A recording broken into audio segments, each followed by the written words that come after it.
नमो नमः मित्राणि, आप सभी का संस्कृत ज्ञानदायिनी चैनल में बहुत बहुत स्वागत है। मित्रों, आज हम लोग संस्कृत व्याकरण प्रवेशिका से द्वितीय सोपान संधि विचार के वन लाइनर प्रश्नोत्तरी के रूप में 301 नंबर के प्रश्नों से अध्ययन की शुरुआत करेंगे। तो चलिए देखा जाए। आज का हमारा पहला प्रश्न है कि रामस धन षष्ठ में स को मूर्धा श आदेश होकर के क्या रूप बनेगा। तो दंती सकार के स्थान पर मूर्धा सकार आदेश होकर के रामस षष्ठ रूप बनेगा। स्तोह इष्टुना सूत्र क्या कहता है कि स्तोह यानी कि दंती सकार और त वर्ग यानी त थ द ध और न के बाद क्या आए तो करें इष्टु।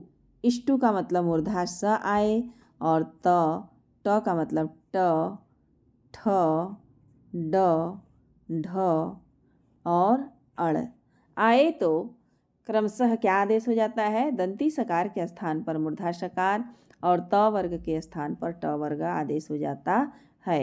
यानी कि त को ट, थ को ठ, द को द और ध को ढ तथा न के स्थान पर अड़ आदेश हो जाता है। रामस धन टिकते का संधि विच्छेद क्या हो जाएगा। तो रामस धन टिकते का संधि विच्छेद रामस टिकते बन जाएगा। अगला हमारा है कि तत्धन टीका में इष्टुत्व का विषय कौन सा है। तो त जो है यही इष्टुत्व का विषय है, क्योंकि इष्टुत्व कार्य यही त को ही ट हो जाएगा, तो बन जाएगा टट्टिका। अगला हमारा है क्वेश्चन कि चक्रीन धन ढौकसे में इष्टुत्व होने वाला पूर्व वर्ण में है अथवा पर वर्ण में है। तो हम देख रहे हैं कि चक्रीन ढौकसे में जो न है वह पूर्व वर्ण है, तो पूर्व में होगा। फिर अगला क्वेश्चन है कि पेश धन ता में इष्टुत्व आदेश के लिए स्थानीय वर्ण पूर्व में है अथवा पर में। तो हमारा जानते हैं कि इष्टुत्व ये संधि जो है उल्टा सीधा दोनों तरफ चलता है। तो पेश जो मूर्धा स है ये पहले है, लेकिन त थ द ध न में जो ता है वह पर में है। तो इष्टुत्व आदेश का जो स्थानीय वर्ण है वह क्या है, त, और वह पर में है, तो बाद वाला। इष्टुत्व निषेधक सूत्र कौन सा है। तो न पदांता टोर नाम। न पदांता टोर नाम क्या है, इष्टुत्व का बाध कर देने वाला सूत्र है। इष्टुत्व होते हुए भी इष्टुत्व कार्य नहीं होने देगा। कैसे नहीं होने देगा आगे हम लोग देखते हैं। अगला कह रहे हैं कि क्वेश्चन की न पदांता टोर नाम सूत्र से ट वर्ग के परे, माने ट वर्ग रहे और उसके बाद त वर्ग आए, शकार आए, तो क्या होता है उसके स्थान पर क्या आदेश नहीं होता है। तो ट वर्ग और सकार यानी इष्टुत्व आदेश नहीं होता है। पर जैसे षटधन संतः षटधन ते किस सूत्र का उदाहरण है। तो ये दोनों ही न पदांता टोर नाम का उदाहरण है। षट संतः का संधि विच्छेद क्या होगा। तो षट संतः का संधि विच्छेद षट संत ही होगा। क्यों होगा। तो आपका जो है न पदांता टोर नाम कह रहा था कि पद के अंत में ट रहे, पद ट के बाद फिर का आए तो दंती सकार आए, तो जैसा है वैसा रह जाएगा, इष्टुत्व नहीं होने देगा। षटधन संतः में किस संधि की प्राप्ति हुई है। तो इष्टुत्व की प्राप्ति हुई है। षटधन संतः में इष्टुत्व का निषेधक सूत्र कौन सा है। तो पदांत में ट होने से। क्यों निषेध हुआ है। तो पदांत में ट होने से, पद के अंत में ट वर्ग होने से निषेध हो गया। फिर कह रहा है कि न पदांत टोर नाम के प्रभाव को बाधित करने वाला सूत्र कौन सा है। अगर हम न पदांत का जो खंडन करेंगे तो न पदांतात हो जाएगा और टोह अनाम।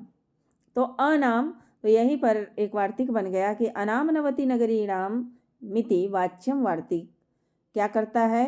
तो यह इसके प्रभाव को बाधित करता है। यह इष्टुत्व के प्रभाव को बाधित करता है और इसके प्रभाव को अनाम नवति नाम नगरी बाधित करता है। करें कि अनाम नवति नगरी नाम वाच्यम वार्तिक द्वारा पदांत ट वर्ग के बाद किन तीन शब्दों के नकार होने पर इष्टुत्व निषेध से मुक्त किया गया है। तो तीन शब्द कौन कौन से हैं। तो नाम, नवति, नगरी। नाम, नवति, नगरी, ये ही तीनों शब्द हैं जो नाम, नवति, नगरी नाम वाच्यम जो है इष्टुत्व निषेध से मुक्त कर देता है। अगला क्वेश्चन हमारा है कि षणाम का संधि विच्छेद क्या हो जाएगा, तो षडधन नाम। यहाँ थोड़ा सा हम लोग समझ लेते हैं। तो षडधन नाम बना कैसे, तो षणाम का जो मूल शब्द था शश, शश क्या होता है 6, तो शश हमारा मूल शब्द है, इसके बाद आया है क्या नाम, ससधन नाम। किस सूत्र से यहाँ पर षड नाम बना, तो झलाम जसोवंते सूत्र लग करके स के स्थान पर क्या हो गया, स ड बन गया, षडधन नाम। किससे हो गया, तो झलाम जसो अंते से। अब षडधन नाम को भी थोड़ा सा आगे ले जाएंगे हम, तो ये जो नाम का न है यह इसको इष्टुत्व हो गया। क्यों इष्टुत्व हो गया, क्योंकि न पदांता टोर नाम जो था वह इष्टुत्व का बाध कर रहा था, लेकिन उसको भी बाध करने वाला सूत्र आ गया अनाम नवति नगरीणाम वाच्यम। तो जब यह बाधित कर देगा तो नाम के स्थान पर अड़ हो जाएगा, न को इष्टुत्व अड़ हो जाएगा और बन जाएगा आपका स ड धन राम। यह इष्टुत्व हो करके न को अड़ हो जाएगा। अब हमको बनाना है षणाम। अब ड को अड़ कौन करेगा, तो आप जानते हैं कि जो नाम है वह प्रत्यय है, तो यहाँ पर प्रत्यय भाषायाम नित्यम लग करके ड के स्थान पर अड़ हो करके बन जाएगा रूप आपका षणाम, षणाम।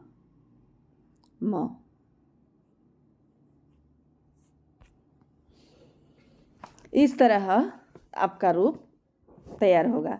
इसी तरह हमारा अगला सूत्र है षडनवती। तो षडनवती का जब संधि रूप होगा तो वह षणवती हो जाएगा। इसको भी हम उसी तरह शसधन नवती, तो झलाम जसोवंते से श को स्थान पर ड करके षडनवती कर देंगे। और जब षडनवती बन जाएगा तो नवती के नकार को हमें ड़कार करना है, तो इष्टुत्व संधि लाएंगे और इष्टुत्व से जो है न को अड़ में बदल देंगे, तो षड अड़वती हो जाएगा, षड अड़वती। और जब ड को भी हमें क्या करना है, अड़ में बदलना है, तो ड को अड़ में किससे बदलेंगे, तो यह जो है नवती, यहाँ यरो अनुनासिके अनुनासिको वास से जो है अनुनासिक कर देंगे, ड का अनुनासिक वर्ण अड़ हो जाएगा, बन जाएगा षडवती। इसी तरह षडगर्य में भी यरो अनुनासिके अनुनासिको वा सूत्र लगा करके ड को अड़ कर देंगे। बाकी प्रक्रिया सेम षडवती की तरह ही होगा। अगला हमारा क्वेश्चन है कि उपर्युक्त तीनों विच्छेद ड मूलतः, मूल रूप से यदि क्या था ड, तो ये ट में था, किंतु इसे जस करके ड किया गया है।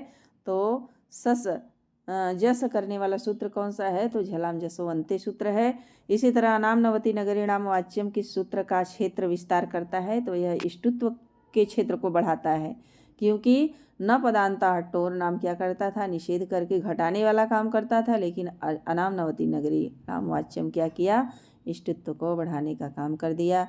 षणाम षणवती षडगर्य में ट आदेश हुआ है, तो किससे हुआ है, तो इष्टुनाह इष्टु सूत्र से आदेश हुआ है। इष्टुत्व का निषेध करने वाला सूत्र कौन सा है, तो हम जानते हैं कि इष्टुत्व का निषेध करने वाला एक सूत्र और है, तो शी। न पदांता टोर नाम के अलावा एक सूत्र क्या है, तो शी। यह करता क्या है, तो त वर्ग के सकार यानी मूर्धा श, त वर्ग के बाद कह रहे हैं, त वर्ग रहे उसके बाद आए मूर्धा श, मूर्धा श आए तो त वर्ग के स्थान पर इष्टुत्व का निषेध हो जाता है। जैसा कि यहाँ खुद दिया है, सूत्र से ही पकड़ लेंगे हम लोग कि तो सी माने त के बाद अगर के मूर्धा सा आता है तो इष्टुत्व का निषेध हो जाता है। अगला सूत्र है तोषी सूत्र का उदाहरण क्या है, तो सन षष्ठ। क्या है, सन षष्ठ। सन षष्ठ में सन के नकार को क्या नहीं हुआ है, ड़कार नहीं हुआ है, सन के नकार के स्थान पर इष्टुत्व नहीं हुआ है, जैसा है वैसा ही रह गया, सन षष्ठ ही रह गया। झल प्रत्याहार के अक्षरों के बाद झस प्रत्याहार के अक्षर आए तो झल वर्णों को क्या आदेश होगा, तो हम जानते हैं कि जस आदेश हो जाता है। अगला हमारा क्वेश्चन, अच्छा हाँ, झलाम जस झसी, इसको हम थोड़ा सा समझते हैं। झलाम, झलाम में क्या हो गया, झल प्रत्याहार का वर्ण हो गया। झल प्रत्याहार में कितने वर्ण आते हैं, तो झल प्रत्याहार में हमारे 24 वर्ण आते हैं। कौन कौन से वर्ण आते हैं, तो प्रत्येक वर्ग का पहला, दूसरा, तीसरा, चौथा वर्ण, यानी पंचम वर्ण छोड़ करके, पंचम वर्णों को छोड़ करके और अंतस्थ जो य र ल व होते हैं उनको छोड़ करके बाकी जितने भी आएंगे सब हमारे किस में आ जाते हैं, तो झल प्रत्याहार में आ जाते हैं। तो प्रत्येक वर्ग का पहला, दूसरा, तीसरा, चौथा वर्ण हो गया। तो इस तरह हमारे 5 वर्ग हो गए, तो 4 × 5 = 20 हो गए। उसके बाद श, ख, श, ह 4 वर्ण, 20 × 4 = 24 वर्ण हमारे झल प्रत्याहार में आएंगे। कह रहे हैं इन वर्णों के बाद क्या आए, तो कह रहे हैं झस प्रत्याहार का वर्ण है। तो झस प्रत्याहार में हमारे कितने वर्ण आते हैं, तो झस प्रत्याहार में हमारे तीसरे और चौथे वर्ण आ जाते हैं। प्रत्येक वर्ग का तीसरा और चौथा वर्ण कितने हो गए, प्रत्येक वर्ग का तीसरा चौथा, यानी 10 वर्ण, 10 वर्ण आ जाएंगे झस प्रत्याहार में। तो आदेशित क्या हो जाएगा, तो कह रहे हैं कि इसी झल के स्थान पर जस आदेश हो जाएगा, यानी प्रत्येक वर्ग का तीसरा अक्षर आदेश हो जाएगा। आगे देखते हैं हम लोग, झल को जस करने वाला सूत्र कौन सा है, तो सूत्र है हमारा झलाम जस झसी, माने कि झल प्रत्याहार के बाद झस प्रत्याहार का वर्ण आए तो बीच में क्या बैठ जाएगा, जस बैठ जाएगा, जस यानी तृतीय वर्ण। अगला क्वेश्चन है कि अंतस्थ और अनुनासिक व्यंजन को छोड़ करके सभी व्यंजन किस प्रत्याहार में आते हैं, तो झल प्रत्याहार में आते हैं। सभी वर्ग के तृतीय और चतुर्थ वर्ण किस प्रत्याहार में आते हैं, तो तृतीय, चतुर्थ हमारे झस में आते हैं। और आगे अगला क्वेश्चन है हमारा कि प्रत्येक वर्ग का तृतीय वर्ण किस में आता है, तो हम जानते हैं कि जस प्रत्याहार के अंतर्गत आते हैं। अगला क्वेश्चन है, अगला क्वेश्चन हमारा है कि प्रायः अपदांत में जसत्व संधि करने वाला सूत्र को बहुत ही इंपॉर्टेंट है। पदांत अपदांत को पकड़ना है कि जो झलाम जस झसी होगा वह अपदांत में करता है और मिलने के बाद क्या होता है, संधि के बाद एक पद बनता है। तो देखते हैं, जैसे वृद्ध धन ध है, तो वृद्ध में ध क्या है, झल प्रत्याहार का वर्ण है, और ये जो ध है बाद वाला प्लस के इधर, तो यह हमारा झस प्रत्याहार का वर्ण है, चौथा वर्ण है। तो इसी झल के स्थान पर तृतीय वर्ण क्या आदेश हो जाएगा, द, और बन जाएगा हमारा वृद्ध धन ध वृद्ध, ध को द हो करके वृद्ध रूप बन जाएगा। इसी तरह सन्नद्ध को भी, सन्नद्ध में ध क्या है, झल प्रत्याहार का वर्ण है, और यह क्या है, झस प्रत्याहार का वर्ण है। तो इसी ध के स्थान पर द हो करके सन्नद्ध रूप बन जाएगा। अगला हमारा सूत्र है कि वृद्ध धन ध यानी वृद्ध सन्नद्ध किस सूत्र का उदाहरण है, तो हम जानते हैं कि झलाम जस झसी सूत्र का उदाहरण है। पदांत झल के स्थान पर जस आदेश करने वाला सूत्र कौन सा है, अब आ गया हमारा पदांत। पदांत का मतलब झलाम जसो अंते। झलाम जसो अंते क्या करता है, यह पद के अंत में झल प्रत्याहार के वर्णों को जस आदेश कर देता है। जैसे इसको हम लोग समझते हैं कैसे करता है, तो पदांत, अगला क्वेश्चन है कि पदांत भ माने भ रहे और भ के स्थान पर जसत्व के अंतर्गत क्या आदेश होगा, तो हम जानते हैं कि प फ ब भ झल प्रत्याहार का वर्ण है, भ चौथा वर्ण है, और उसके स्थान पर क्या आदेशित हो जाएगा, तो ब, तृतीय वर्ण ब आदेश हो जाएगा। झलाम जसो अंते कह रहा है कि जसत्व संधि में झल के वर्ण अर्थात स ख स को किस साम्य से जस वर्ण आदेशित होता है। तो हम लोगों को पता है कि जो वर्णों का उच्चारण स्थान होता है, जिससे मैच खाता है, जिससे मेल खाता है, वही स्थान साम्य होता है। जैसे उदाहरण में हमने क्या किया, स मूर्धा स है, मूर्धा स के स्थान पर क्या आदेश कर देंगे, जस ड। क्यों करेंगे, तो ऋतु रसाणाम मूर्धा, ऋतु रसाणाम मूर्धा, तो मूर्धा स के बाद क्या है, इसका उच्चारण स्थान में ट वर्ग है, तो ट वर्ग का तृतीय वर्ण ड हो जाएगा। इस तरह वर्ण सामने देख करके वर्णों को हम आदेशित करते हैं। अगला है हमारा क्वेश्चन कि वागीसह और जलमुख गर्जती किस सूत्र का उदाहरण है, तो झलाम जसो अंति का उदाहरण है।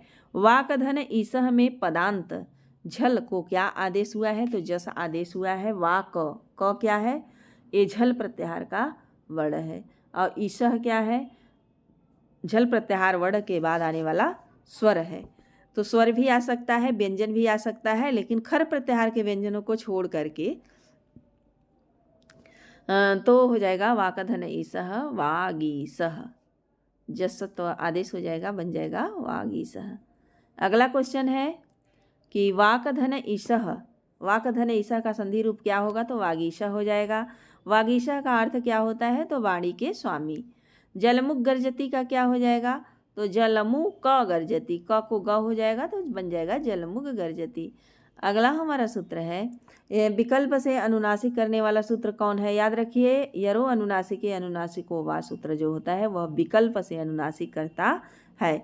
यरो अनुनासिके अनुनासिको वा सूत्र के अनुसार ये कहता क्या है, तो कहता है कि यर प्रत्याहार का वर्ण रहे और उसके बाद क्या रहे, कोई भी अनुनासिक वर्ण आए तो उसी यर के स्थान पर विकल्प से क्या आदेश होता है, तो उसी का पांचवा वर्ण आदेश हो जाता है, यानी अनुनासिक वर्ण आदेश हो जाता है। इसको हम लोग उदाहरण से ही समझेंगे तो बहुत बेहतर समझ में आएगा। चलिए देखते हैं। यरो अनुनासिको अनुनासिक यरो अनुनासिके अनुनासिको वा सूत्र का उदाहरण है तो एतन मुरारी, एतन मुरारी।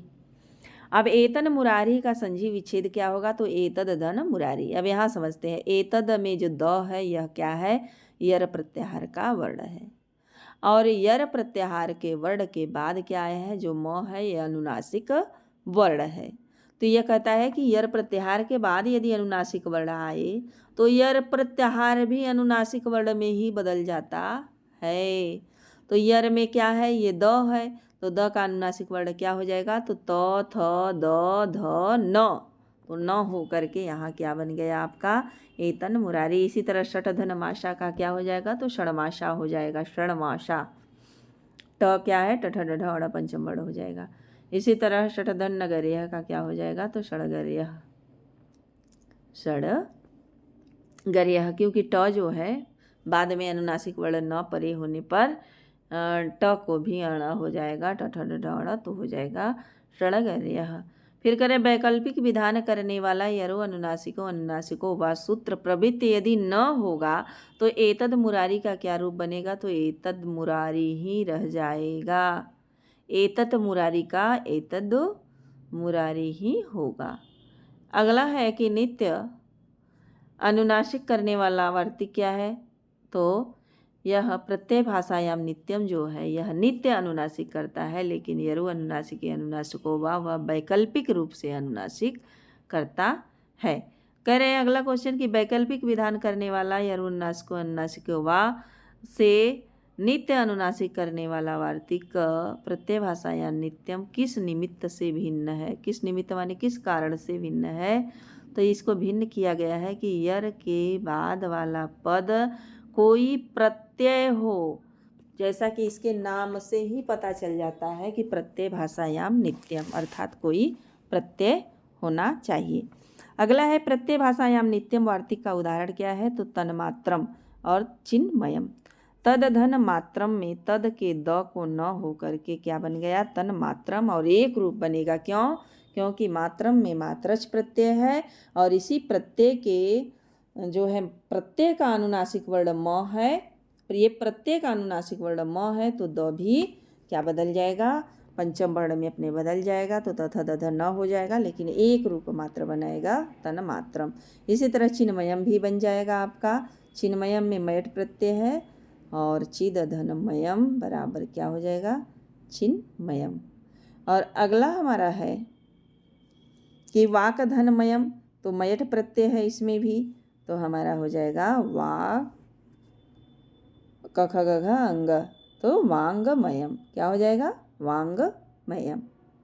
तो मित्रों आज यहीं तक, इसके आगे का वीडियो में अगले जो है इसके आगे का जो भाग है मैं अगले वीडियो में लेकर के आऊँगी। यदि आप हमारे चैनल पर नए हैं तो चैनल को सब्सक्राइब कर लें, बेल आइकन को प्रेस कर लें ताकि हम जो भी वीडियो अपलोड करें उसका नोटिफिकेशन आपको पहुँचता रहे। धन्यवाद।